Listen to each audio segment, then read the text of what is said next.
So delighted to be joined again by lead judges from AFTV. We're going to do a sort of mid-season review of the Premier League so far. Lee, I mean, I'm in Ireland at the moment and we're in lockdown again, and it's the same in England. How's it for you at the moment? Yeah, it's not good. It's tough, you know. Work's quiet, everything is not good. But I don't know about you, what it's like in Ireland, but it's still quite busy compared to the last lockdown. And it seems like from this point of view, or this time, I know so many more people that are getting the virus. It's unreal, like, you know. So worrying times, I have to say, worrying times.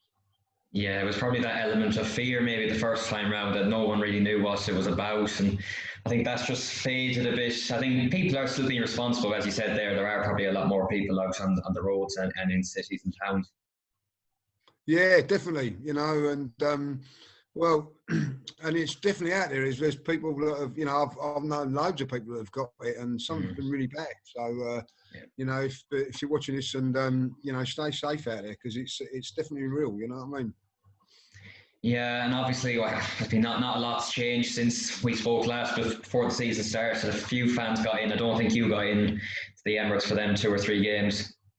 No. I, to be honest, I chose not to. You know, I think like I've always sort of said that when it's back to normal, I'll go back. You know, but in saying that, after seeing like I think we had 2 games, I think maybe I'd like to have just gone there just to experience it again. But you know, it's it's going to be over a year before we even go back. And you know, that's unbelievable. Like, you know, that you know, it was March at home against West Ham when we won 1-0 was the last time I've been to the Emirates. It's crazy sort of stuff, really crazy sort of stuff.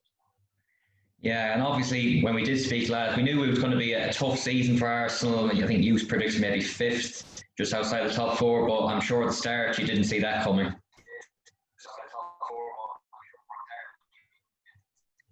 Oh, I'll take 5th now, buying for 5th. Yeah, it's do you know what? As much as I don't know what's gone wrong, I don't know how it's turned around. You know, I never see the result against Chelsea. I'll be honest, I was dreading that game. And if you'd have said to me before that game, we'll beat Chelsea tonight and you'll win the next 4 games, you know, I would have laughed it because, you know, I could not see us winning a game, you know, buying a win, let alone getting one. But, you know, we got that result against Chelsea and things have quickly turned around for us. We started playing a lot better. Okay, we weren't great on Saturday, but certainly against West Brom to win that game 4-0 was quite good. But then when you have a look at West Brom's performances and results, and maybe, you know, that's expected. So, you know, but you can only beat what's in front of you and get those results. So I think from Arsenal's point of view, the next 2 games, home to Newcastle and, of course, on Thursday, Crystal Palace, the next 3, and, you know, Southampton away. If they were to win those games, we'd be in a much, much better position. But I think these 3 games are very, very key for our season. I think Mikel Arteta alluded to that today as well. But I think that the next 3 games are key to our season and also key to whether the fans keep faith with Arteta or not. Because I think that, you know, I'll be honest, he's probably won a few back round, but I think he put himself under pressure tremendously with some of his decisions and all that, like, you know, and I went against him because of that. But I do still want him to do well, obviously, because you know, if he does well, then Arsenal do well. But he has picked it up with the last few results. But as I say, it's key these next 3 games. Yeah, did you ever believe the relegation sort of talk? Because I never really thought Arsenal were ever going to get relegated. I always thought this sort of maybe 2-3 wins in a row would eventually happen because the league is so tight. I mean, they're literally, 3, 4, 5 points off top 4 nearly suddenly. Yeah, unbelievable that. To be honest, I did think we was in a relegation battle, or we could have potentially been if we'd lost to Chelsea going into that Brighton game. But I just didn't see us winning the game. I couldn't see us, you know, we played against Burnley at home and we got beat by them, Wolves at home, and I'm thinking, well, if you can't beat those sort of teams, how are you going to beat the likes of Chelsea? And, you know, I think once we beat Chelsea, I think that the relegation was always going to be on the back burner because it was such a poignant result. But if we'd have lost that, you know what I mean, and then lost to Brighton and West Brom, who knows? But then after seeing West Brom and Brighton, I'll be honest, you know what I mean, they're probably like two teams that are going to go down. So, and we're not as bad as that. As bad as we are, we're not as bad as that. So, on the whole, I think that maybe, yeah, it was probably like, you know, like a club like Arsenal shouldn't even be where we are. But, you know, the talk of relegation, when you can't win a game at home, keep conceding goals, scoring them, there is a worry, and there was a genuine concern. I don't whether you'd say it was happening, but it was a genuine concern. Yeah, because even look at the game on Saturday. I mean, it was a real hard watch, that one against Newcastle in the cup. There does seem to be a lack of creativity. Although when the young lads did come on, Saka and Smith Rowe, they did really change that game. Completely, you know, it was. You're dead right. It was an awful watch. It was painful. I'm going to say it now. I know that Newcastle didn't really go for it, but they had a game plan, and their game plan was to do what they'd done, and then nick something on the break or from a set piece, and they nearly did if it weren't for Leno's save. But up until Saka, Xhaka as well has to get a mention when he come on, and obviously Smith Rowe. I think things definitely changed, and it was a bit more enjoyable game from our point of view. We looked like we might score, and I have to say when Lacazette came on and played up front, that also, I think, showed Aubameyang up a little bit about playing down the centre, but also that gave us a little bit more of a platform up there as well. So in the end, it's about getting through, you know, and hoping that we get a good draw in a couple of hours' time. But it weren't a great watch, I have to admit that, yeah. Yeah, because you look, when I watched them against Fulham on the opening day of the season, you think some of these players, El Neni was looking like one of the best midfielders in the league, and you have Willian getting 2 or 3 assists. Like, it really went downhill quickly, and I suppose the old saying is that these players they're not good enough. Well, yeah, well, I think you're right. I think that, you know, I think someone like El Neni, let's be honest, he can come in and do a job, 1 or 2 games, he'd do well for you, but over a course of the season, you know, you're going to get a mixed bag from him, and that's why he's a £5 million player. And I don't think you should knock that, you know, but that's what he is, you know. And you know, Willian, I'm going to be honest with Willian. I'm going to be honest.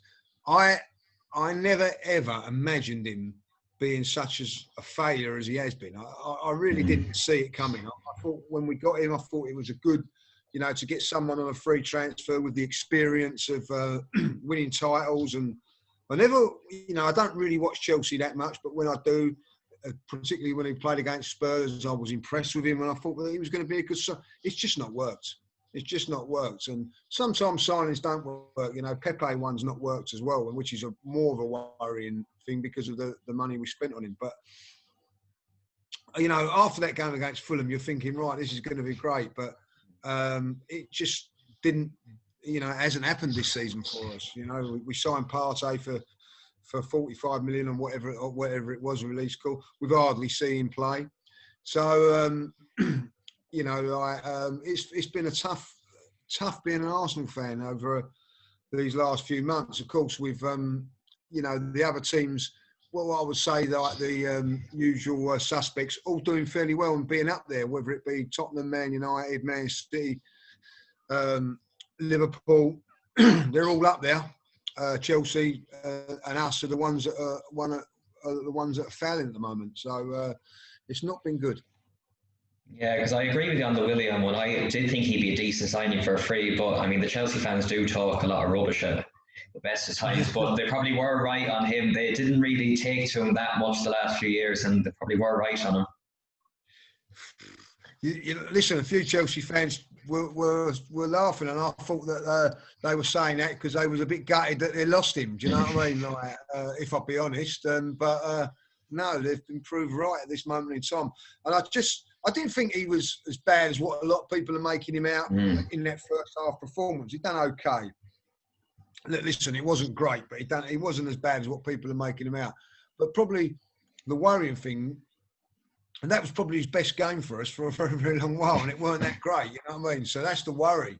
You know, he's been awful, I've got to say that. But, you know, hopefully he'll come good. But at this moment in time, it's not looking good for him. Like, you know, and who do you leave out for him? That's the problem now. You know, he's had so many chances and fouled.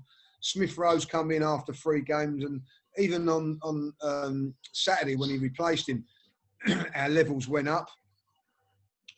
You know, you're going to place him on the right or the left, or not in place of the players that are playing at the moment. And of course, this is without Martinelli, who's not fit at the moment. When he comes back in, Willian should go down the pecking order even more. Yeah, because probably the likes of Aubameyang's playing as bad as Willian, but because he is the credit in the bank from what he's done before, he's not getting as much stick. Well, he must love it when Willian's on the team sheet. He must love it. It's like, you know, he knows he's going to get away with it. Because let's face it, his performance on Saturday was shocking as well. But he nicked a goal, and everybody goes on to goes on to Pepe and Willian in particular, and they've given him a little bit of a free ride. But as you quite rightly said, he's got credit in the bank, and because of what he's done in the past, the fans and the management are always going to give him that little bit of extra, and you can't blame him for that. As poor as what he was on Saturday, he still scored. Yeah, I mean, is the captaincy wing heavy on him? I know he's had it for a good while, but he doesn't really look a captain. No, I don't think. You know, I think that he's. I wouldn't say lucky to be in that position, but he's not. I think his personality gives him that captaincy role. You wouldn't actually say it's from his leadership qualities and all that. And the way he plays on the field, certainly, you know, last season he carried us to the FA Cup. You know, there's no 2 ways about that. He was fantastic. But he's not one of these players that's going to run and run and run for you. He does it in spurts. Listen, the trouble with Arsenal, one of their big problems, when you look back at when we was winning titles and that, you had 8, 9, 10 captains that you could easily pick on a given day. You know, we're scraping the barrel really when you go, right, well, if you're not going to give it to Aubameyang, who is there? And there ain't that many. And that's the problem with Arsenal. There's not many leaders in this squad or team. You know, I think Bellerin's had the captaincy a couple of times. Someone that I wouldn't necessarily say is a captain material. I think Holding's had it once as well. You know, I think he's got to concentrate on his game more than worry about others. Tierney could be possibly one choice. And then you're finding it very, very hard. You know what I mean? You're going into the likes of Xhaka, of course, what's happened with him with the captaincy before. Now I'm struggling. I think Lacazette, you know, not really a captain as far as I'm concerned. So, you know, there may be 1 or 2 captains in a squad of 25, which is not very good. Yeah, and probably a lot of them don't want it either. I mean, I'm sure Xhaka doesn't really want it back, just having all that attention on Bellerin the same, because I'm not performing to a high level. No, I think you're right. I think that, you know, there's people that are born to be a captain and leader and take it on board. And, you know, I think really over the Emirates years, we haven't really had that many great captains. You know? Yeah. Like Fabregas, you would say, Van Persie probably done it more, a little bit like Aubameyang done it with his play, but you wouldn't say that they were great leaders. And certainly when they first come into the team, you wouldn't say, oh, that's definitely captain material. Where you look at people like Patrick Vieira, Tony Adams, Sol Campbell, Martin Keown, that sort of play, you felt that they could go on and be a captain. I don't think Thierry Henry was a great captain, if I'll be honest.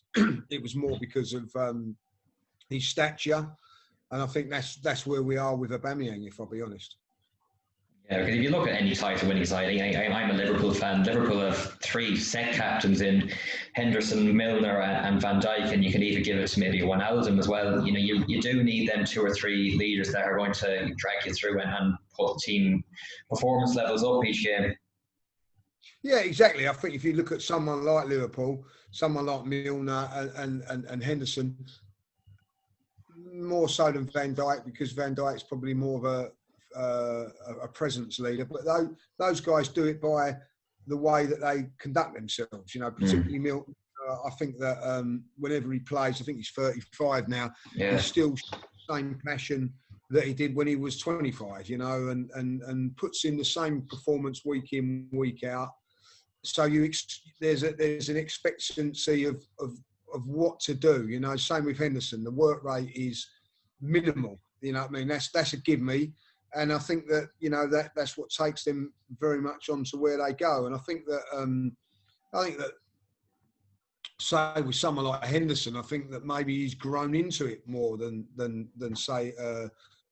other players. But you know, when he's out there now, you feel that, you know, that these guys are leading not just from the vocal point, but from their game as well.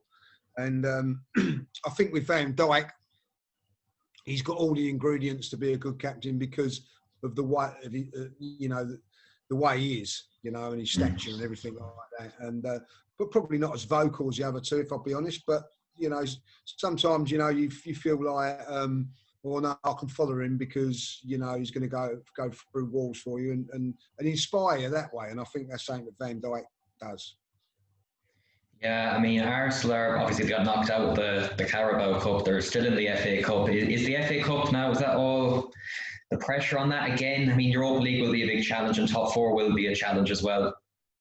I think, you know, like Europa League's got to be the key because that's gives you what we want as a club, the Champions League, you know. And that, unfortunately, the FA Cup doesn't give you that, but it does give you a trophy. Now, I personally think like the FA Cup, for instance, has been been knocked and whatever over the last few years, and even this weekend, you know, when you see teams like Derby and Villa having to play youth teams 3 or 4 days later, getting their league games cancelled because what does that tell you? The league's more important, you know, and. So the FA Cup, when I first grew up, was massive. I still feel it holds a lot. But then over the weekend, you see teams like Leeds that have just come up from the Championship, you know, going out to a League Two side. Not a shock when they leave all the players out, you know. And so basically, these teams are saying to themselves, it's more important that I stay in the league and whatever than a cup. And I find that a little bit of a shame, if I'll be honest. But the financial rewards to staying in this Premier League outweigh the FA Cup now, and that's as simple as it was. You know, I think that if the FA Cup had a bit more financial clout, I don't know what the answer to it is, but I think it took a bit of a bash this weekend, and you know, and. Unfortunately, even these FA Cup games with no fans, especially for you know, for Marine, for instance, playing Spurs was great, you know, but no fans there. You know, it's a tough ask. It's a tough ask at the moment. I think so. The FA Cup, you know, is going to find it very, very hard to get over it. You know, and you know the League Cup is the same with what's happened this season. Again, that's been knocked when teams like. Tottenham got a bye, you know, and then even in the semi-finals, you've got playing no neutral venues. It was like, you know, like whoever gets drawn first gets it home. These are things that are messing up our cup competitions as far as I'm concerned. Yeah, you'd have to say now Arteta's job is fairly secure that he got over that big storm there for 2 or 3 months. Like, can you see this board doesn't seem like they probably would sack him unless, I mean, what's the minimum? Do you know what? I honestly think this, and I don't mean to be disrespectful to anything else of Arsenal or whatever, but I believe that was any other club, big club, like if that was Liverpool, regardless of what Klopp's done, Frank Lampard at Chelsea, he's under a lot of pressure now. Another couple of defeats, and I can see them, pulling the axe. I think, like, you know, I think most teams would have sacked their manager. Arsenal didn't. You know, now for what reason? That is interesting. Whether it was because they can't afford to get somebody else in, or they genuinely believe that Arteta is a man. That is the key. you know, for whatever reason, they've backed him, and that when you lose to five out of 6 home games, and they still don't sack him, they're not going to sack him. So it doesn't matter what happens now to the end of the season. You know, Mikel Arteta will be at this club unless we're bottom of the league. Yeah, it probably was the easier option, because who do you go for? Who's going to take over in that? I know Arsenal are a huge club, but it was a real mess at the time. And then you have the transfer funds. Will the board give the funds that are needed to get Arsenal back to, well, at least a top 3 team again? Well, exactly. And you know, if you was any sought after manager at the moment, and you've seen what's happened to Emery, let's be honest, Emery's got a great record, but he didn't get the backing from the board. Let's be honest, he did. He didn't get the players that he wanted, and because of that, you know, he struggled and he failed. And what happens is he's sacked, and you know, could have lost his reputation, to be fair, but he didn't. You know, and good luck to him. But if you're an up and coming manager or a good coach or whatever, the first thing you're going to ask when you go into the board meeting, I know that I would do, is, you know, well, what funds have I got, because I need to improve this and that. And then they're going to turn around and say, well, you haven't got none. Then you're up against it. And also, like, you know, you're trying to get players out to get some money in and all that. Like, this is Arsenal Football Club. You're not going to be given time. You know, the pressure will be on you. So it's a very, very difficult one. And I think with under Mikel, you know, what's it now? Is it the 11th of January? I'm not sure. But still no signings coming in at Arsenal. You know what I mean? We're 15th going into Boxing Day in a relegation scrap, and still not one player come through the door yet, apart from a youth team player, which was sort of done last. So no improvements in the team or the squad whatsoever, and we're 10 days into it, like, you know. So that tells me a lot. You know, if Arsenal were ambitious and were really, you know, intent in getting to where they feel they should be, I think those signings should have been made. There should have been 1 or 2 in right now. You know, not at the end of this transfer window, which looks like it's going to happen if anything. And you can see with Arsenal trying to release funds to get these players, which is a bit of a worry, I have to say. Yeah, and he's going to have to show his actual coaching ability if he doesn't get them funds, because Klopp at Liverpool did have his hands tied to a certain extent, and he got Mane for 35 million, he got Salah for 35 million, and he improved Robertson for 8 million. You have to sort of coach these players and improve them if you're not going to get the big money.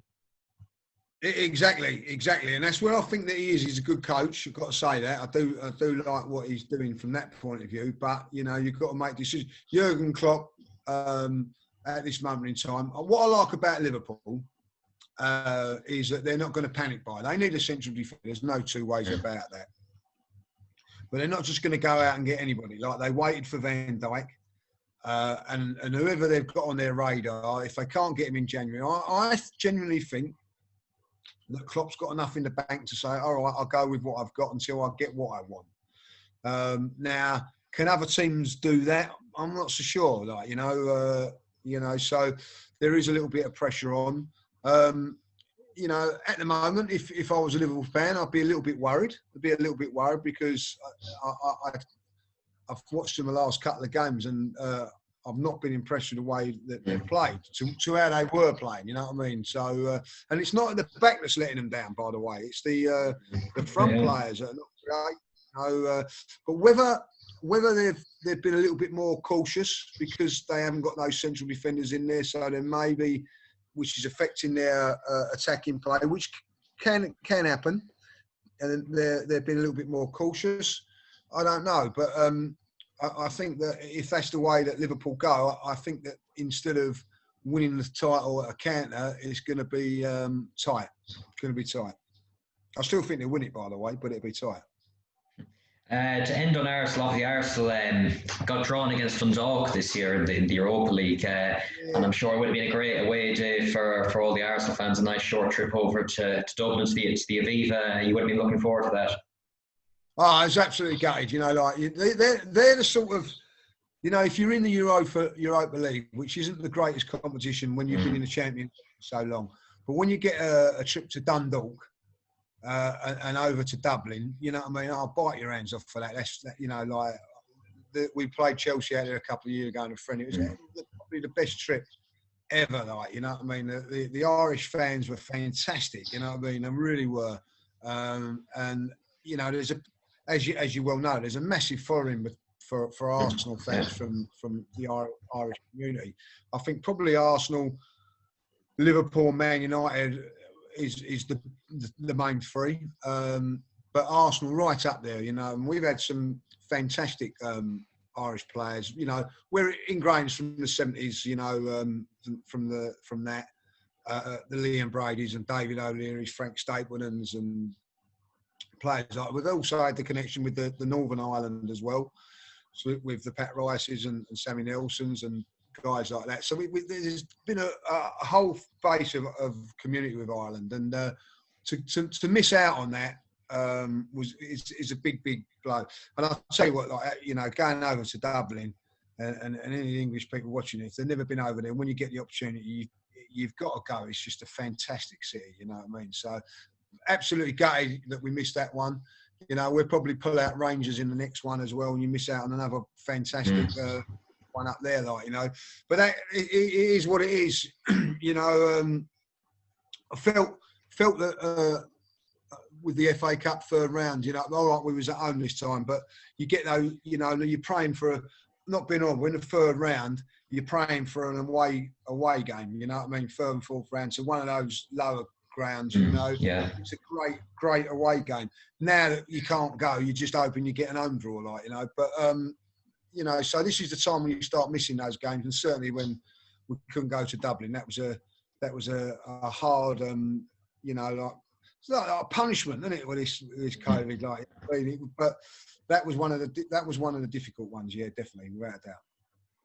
Yeah, and in terms of the league itself, I probably think it's been a poor league this year in terms of the points. You know, a lot of teams are tight together. I think 33 is top with Liverpool. I mean, it's really, there's like 16 points down what they were last year. Obviously, the big one Sunday is Liverpool, Man United. How would you see that one going? Well, you know, I if you'd have said to me when Arsenal, like, you know, well, go back before, Tottenham stuffed Man United 6-1. We went there and won. That many home games before. I know, you know, they probably lost. Didn't win their first. I think Crystal Palace beat them, Tottenham beat them, Arsenal beat them. And then if you'd have said to me after Arsenal beat them, that come Christmas time or just after Christmas, they're going to be potentially top of the league, I'd have laughed at you.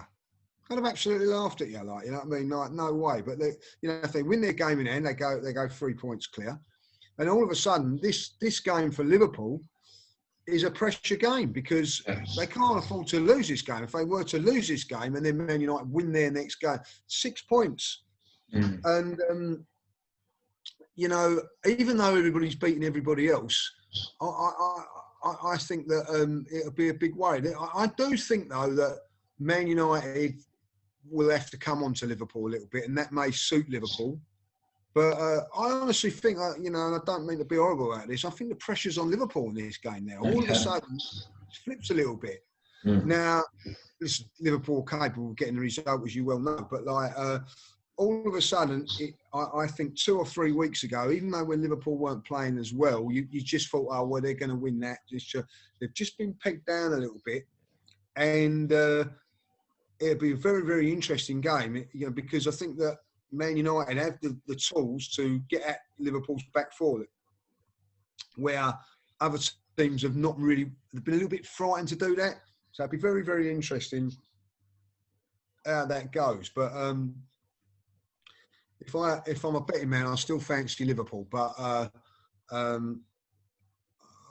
wouldn't be surprised if Man United, you know, don't like to say it because you're a Liverpool fan, but if Man United were to win this game, it wouldn't be a shock. It wouldn't surprise me. Yeah, because I mean, you'd rather be 5 or 6 points behind Man United when you have Man City now coming back into form. I think they'd be hard to stop. I think, and it's the same probably Man City.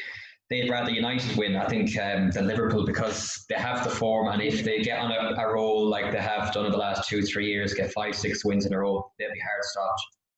Yeah, that's a fantastic point. I think Manchester City, all of a sudden, I think in the League Cup semi-final, they set a marker. You know what I mean? Like, as good as sides you put out, Man United, we're putting out this, and I thought that they dominated that from start to finish. I would still say that, that Man City would probably say, right, we can catch Man United, and I think it's strange because I was speaking to a couple of Spurs fans. They wanted Man United to beat Man City in the semi-final. For the fact is that they felt that Man United were more vulnerable. So that tells you a lot. You know what I mean? That Man City is still feared. So if you ask Pep what he would like, well, he'd probably say a draw. He wouldn't be too bothered if you both drew. He feels like he can gain 2 points on each of you, And then if Manchester City were to win their games in hand, then they're writing it, you know what I mean? And they would probably be, again, a little bit unlucky with Liverpool with injuries, but City seem to have sorted out their back four, their central defenders. So, and I think that's given the platform to go on. And as I said, I still think that Liverpool are probably playing with a little bit of a handbrake, a little bit of caution because of that central defensive positions. It'd be very interesting if Liverpool, what happens in the next couple of games, whether Liverpool are forced to go and spend on a central defender, you know what I mean? I think that could be a case if things are going, because I think that if they were to lose to Man United, I'm not saying Man United would win the league, but that really opens it up for City. Really opens it up for City. And I'll tell you what, if Leicester were to invest in a couple of players as well, they'd be pushing for it as well. You know what I mean? I'm not saying winning it, but definitely challenging it. They've got some good players, Leicester, and I watched them against Spurs the other week, and I wish we could play like that at Spurs. You know what I mean? They were absolutely brilliant. So, it'd be interesting, but I think that it will come down to City and Liverpool. But Man United could put a little spoke in the works at the weekend, Yeah, because you mentioned Leicester there, and they're just behind. But Liverpool bet them 3-0, I think, a month or two ago, and it's their away form which has been fantastic. But that just sums up the league. Liverpool beat the third place 3-0, and I don't think they've had more than 3 wins in a row since the first 3 games. And I think that sums it up. It's been so inconsistent the whole way through. Do you know the team that's impressed me the most this season has been Ashton Villa. I've been really, really impressed with him. Got some really good players. The work rate in there probably lack a little bit going forward at times, but I've been impressed with them. I'm not going to go. They're not going to win it or challenge it for it, but they could certainly beat teams like they did Liverpool and put. They should have actually got a result against Man United. If I'll be honest, they could actually. What's the word have an influence on this league by the teams they beat on whatever. Do you know what I mean? So there's some. I think that they're probably the surprise team of the season. If I'll be honest, I would definitely. So far, they have been anyway. Yeah, they're definitely a team who've spent their money wisely. When you look, they've taken Arsenal's potentially their best goalkeeper. That's debatable. And got a good right back in Matty Cash, and they got a good striker in Watkins up front. Yeah, that Matty Cash, by the way, has been fantastic. Every time I've seen him, they also they got Barkley on loan, and I know he's in at the moment, but he's a good player. Go alongside. So this is what I like about Man City, to go alongside the likes of McGinn and players like that. Not thinking like, we've got enough here. We're looking to get an extra man in there. And they've got a good midfield, by the way, Aston Villa, and they're not afraid to have gone and got him like that.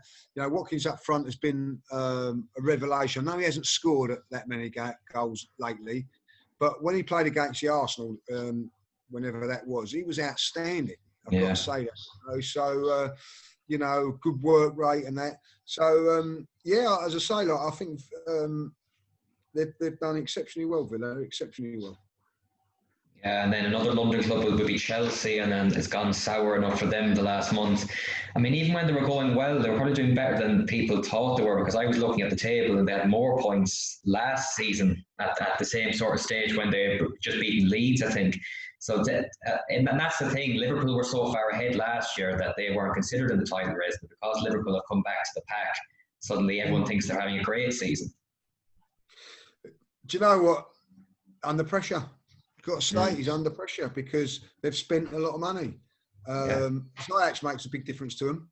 I've got to say that he's been out, and this is the incredible thing about football. All the money that they've got and all the money that some teams have got, if one player's not playing, it can make a big difference. Of all those, you know, signings that they've got, I think that they've been hit by the old coronavirus. I think like a couple of their players went down with it, and they're not come back quite the same, if I'll be honest. And that's cost him a little bit. I don't think that he knows his best 11. You know, if I'll be honest. So I think that's always a problem when you're a manager, even with your experience or not.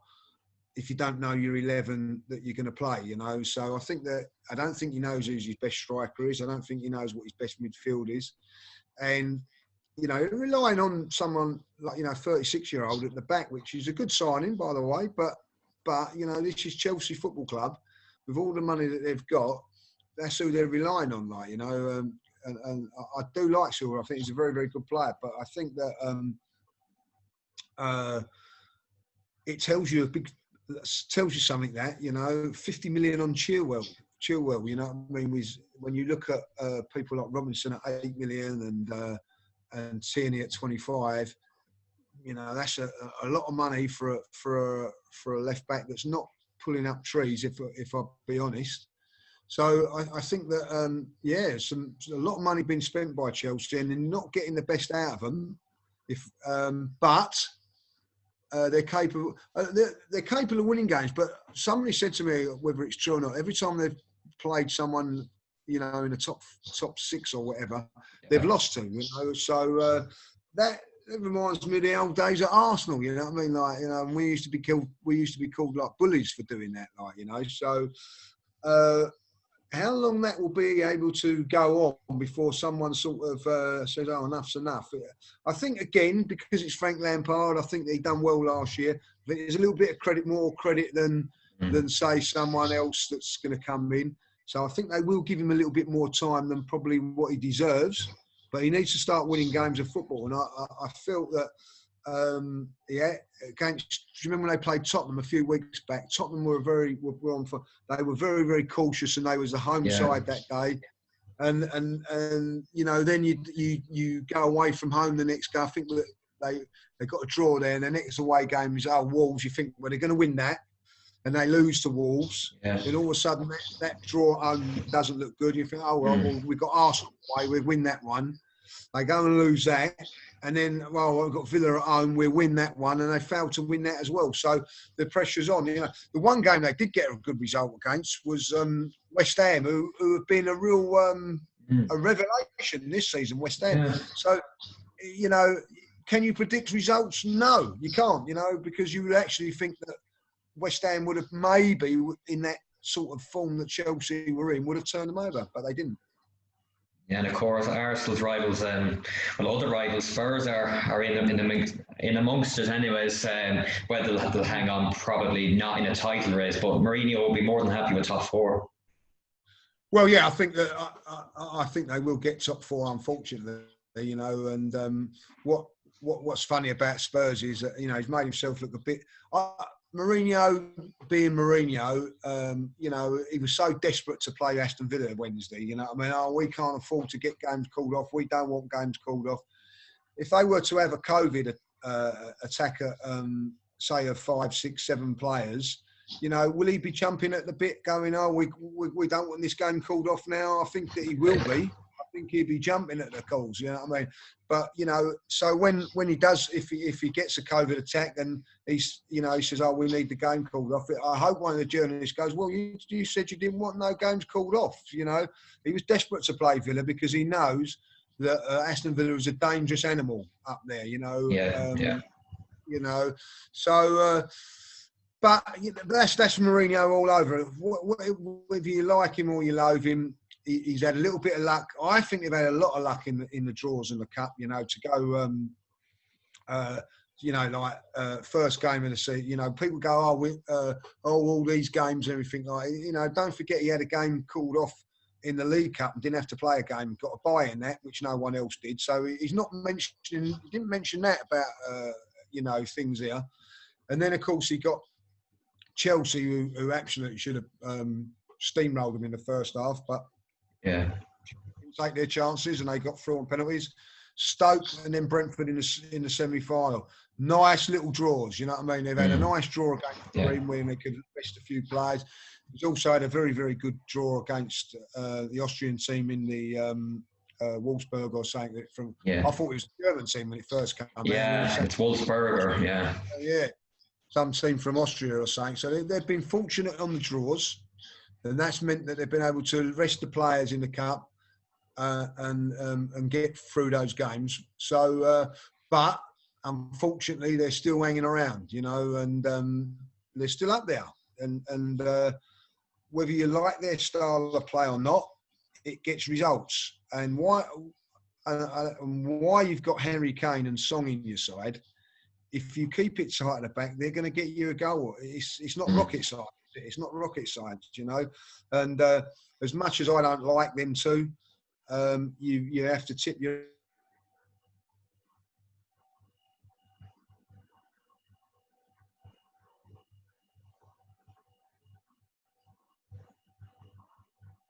hat to see from our point of view that Gareth Bale hasn't kicked on, because if they've had him kicking on like the old Gareth Bale, they, I think, would be very much in the title challenge, you know. But I think unless he changes his style a little bit, because I think he is too cautious. I'll be honest. That probably will be the thing. But when you see like Liverpool not beating Southampton and, you know, West Brom and things like that, and other teams losing to each other, they're still in it because of that. You know, that's the problem. You know, if Liverpool would have won their last two games, for instance, I think there'd be 9 points clear of them, and you'd be thinking like, well, it ain't going to happen. But I think it's only 3 or 4 points now. And as you say, like, you know, Liverpool playing Man United, someone is going to drop points there, whatever happens. Open in their next two games now, unbelievably, which was Aston Villa, which would have been a tough game. They've now got Fulham and Sheffield United. You know, so they're guaranteed 6 points in their next two games. So that will push them definitely into the top two, top three. Worrying times. Yeah, I'm sure it'll be dangerous in the Europa League. Would you mind a two-legged tie against Spurs, or even the final? Well, I wouldn't want a final against Spurs because anything can happen in a final, like, you know. So touch wood, we've never played them in a final, like, you know. So you know, I honestly think they're going to be one of the teams to beat. Why they're going to be one of the teams to beat is because they're hard to beat. They're very good on counter attack, so that suits European football. So I think that they're going to be a hard team to beat. What I would like to see is, you know, we've got a difficult game against Benfica, but if we can get through that, again, another tough draw for us. We've not been fortunate with draws when you look at it, you know, Leicester, Liverpool, Manchester City in the League Cup. We've got Newcastle in the FA Cup. So every game's been a Premier League game.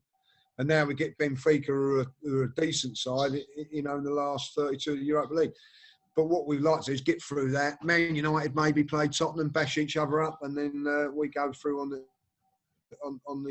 rails. That would be nice, you know. And but Spurs are going to be there and thereabouts. It pains me to say it, but they're going to be there and thereabouts come the shake up the Europa League because of the way that they are and because of Mourinho. Yeah, well, I know if you want to go far in cups or anything, don't play the number 2. We've had Adrian, so I'm sure Robertson won't be anywhere near that Europa League tie. Yeah, that's true. That is true. Like, you know.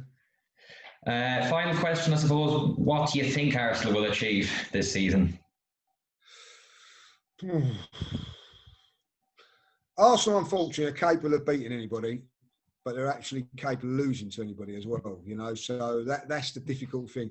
Consistency. If we can get the consistency right, I honestly, you know, I will put this down to the fact that, you know, if we don't buy anybody in January, if we don't genuinely buy anybody in January, I don't think we'll make the top 6.